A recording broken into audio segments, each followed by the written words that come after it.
देखिए, अभी कमल ध्यानी के पिताजी से और उनके परिवार से मुलाकात हुई। गली में छोटा सा मंदिर है जिसमें कमल के पिताजी पुजारी हैं और कमल ही एक लौता सहारा था जिससे घर चलता था। परिवार को और कमल के दोस्तों को सबसे बड़ी जो नाराजगी सरकार से है वो ये है कि सबको ये बात मालूम है कि उस गड्ढे के ऊपर कोई बैरिकेडिंग नहीं थी। बिल्कुल अंधेरे में वो गड्ढा खुला छोड़ा हुआ था कि कोई कमल उसमें आके गिरना ही था, मगर उसके बावजूद मंत्रियों को ये बात बताई गई, इनके परिवार द्वारा ही बताई गई कि यहाँ पे कोई बैरिकेडिंग नहीं थी सुबह, और उनके बताने के बावजूद, उनकी जानकारी होने के बावजूद आशीष सूद हो या प्रवेश वर्मा हो, दोनों ने झूठ बोला मीडिया को कि सारी की सारी बैरिकेडिंग थी, पता नहीं ये कैसे गिर गया। तो आप समझिए इसमें समस्या क्या है। एक आदमी जो मर गया, आपकी लापरवाही से मर गया, उसकी मौत का जिम्मेदार आप उसी आदमी को ठहरा रहे हैं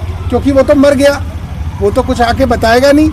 आपने उसी को जिम्मेदार ठहरा दिया कि भाई ये अपनी लापरवाही से जो है मर गया, हमने तो पूरी बैरिकेडिंग कर रखी थी, हमारी तरफ से तो सब कुछ ठीक था।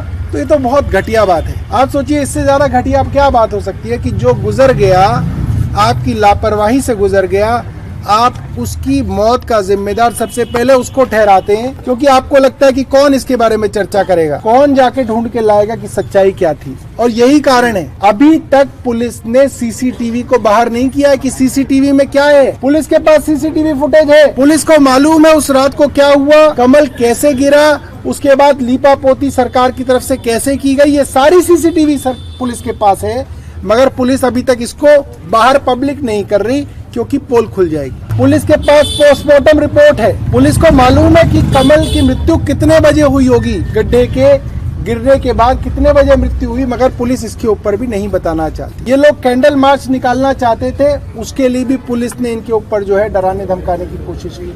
हम लोगों को अरेस्ट किया, आप लोगों ने देखा ही है। और छोटे से मजदूर योगेश को ढूंढ के इटावा से ढूंढ के ले आए, ये भाई तेरे को पकड़ लेंगे, और उसको बंद कर दिया। इतना बड़ा ठेकेदार है के स्पन, मैंने आपको बताया इस काम का जो कॉन्ट्रैक्टर है वो के स्पन है, बहुत बड़ा ठेकेदार है। पहले दिन से सरकार को मालूम है। क्यों आशीष सूद इस पे चुप है, क्यों प्रवेश वर्मा इसके ऊपर चुप है, वो नहीं जानते के स्पन कौन है, क्योंकि गुप्ता जी है, मालदार वाले गुप्ता जी है के स्पन। तो के स्पन को गिरफ्तार नहीं किया गया, इटावा से योगेश यादव को ढूंढ के लाया गया गिरफ्तारी करने के लिए। ये है इनका इंसाफ। परिवार का मानना ये है कि जो असली दोषी हैं वो पुलिस थाने, जिन 6 पुलिस थानों में परिवार गया, पुलिस के सीसीटीवी में वो परिवार आया है। परिवार और कमल के मित्र रात भर 6 पुलिस थानों में गए, 6। क्या आपने अब तक पुलिस कमिश्नर का बयान सुना? उनसे सवाल पूछा गया कि भाई आपके 6 पुलिस थानों ने इसकी कंप्लेंट दर्ज नहीं की, आपने उन पुलिस थानों पे क्या एक्शन लिया? किस एसएचओ के ऊपर कार्रवाई हुई? किसी के ऊपर कार्रवाई नहीं हुई। क्यों नहीं हुई? क्योंकि ऊपर से कहा जाता है कि कोई आदमी कंप्लेंट लेके आए तो कंप्लेंट दर्ज नहीं करनी है, उसको भगा देना है ताकि क्राइम का डाटा कम रखा जाए। ये चीजें अच्छी नहीं। और जिस तरीके से पुलिस की कोई जवाबदेही आज समाज के अंदर खत्म हो गई, सरकार की कोई जवाबदेही आज की तारीख में नहीं बची है। और एक आखिरी बात मैं कहता हूँ, जब किसी परिवार का कोई लाल जाता है तो बड़ा दबाव डाला जाता है उसके ऊपर। मैंने बड़े बड़े करोड़पति देखे हैं, घर में मौत हो जाती है, जुबान नहीं खोल पाती है